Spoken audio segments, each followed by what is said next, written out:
Next. And what about constraint minimum? There the problem is to find the maximum. Now the problem is to find minimum. Can you give me one example for constraint minimum? Okay, I will give you. Next.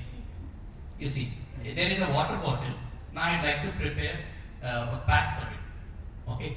So now I'd like to prepare a pack such that which has a minimum volume, but which carries the water bottle. Okay. So you can take it as a constraint minimum problem. Next. Yeah. So where else you can see mathematics? When you study about satellite problems, I mean the trajectories will be given by first order differential equations. It's not that what you are seeing now. There will be another type. They are going to take x as a function of t and y as a function of t. You will get differential equations in terms of matrices. Okay, we'll take help of matrices to solve those differential equations. And similarly, see, I remember when I studied intermediate, the people who do not like mathematics, they'll jump to BC.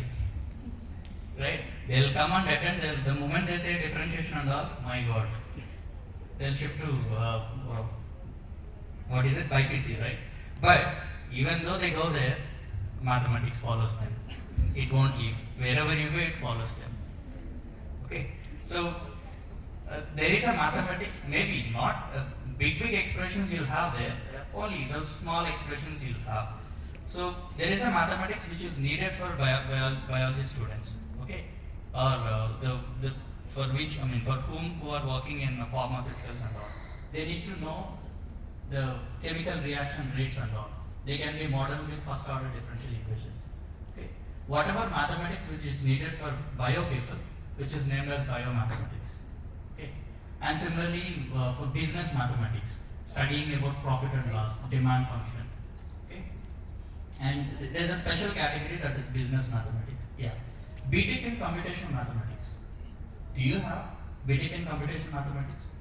Sir, I had here BTech in EC, BTech in CSE, right? And what about BTech in computational mathematics? Where is it? It was newly introduced in IIT Hyderabad, you can see. See, they needed people who have a full knowledge on mathematics and also the disciplinary topic, like whatever the topic you are going to take. Okay, so they would like to train the students in such a way. Okay, so that's why they have introduced a BTech in computational mathematics, and you can understand what is the importance of mathematics by looking at this course. They introduced, wantedly they introduced this course, BTech in computational mathematics. Okay, you can see it. It started in the last year, I think, last or before last year. I don't remember. Next, yeah. There are a lot of mathematics concepts which are here. These are all the topics you're going to study in future. One is linear algebra. Don't be panicked. They'll make your life easy. Okay.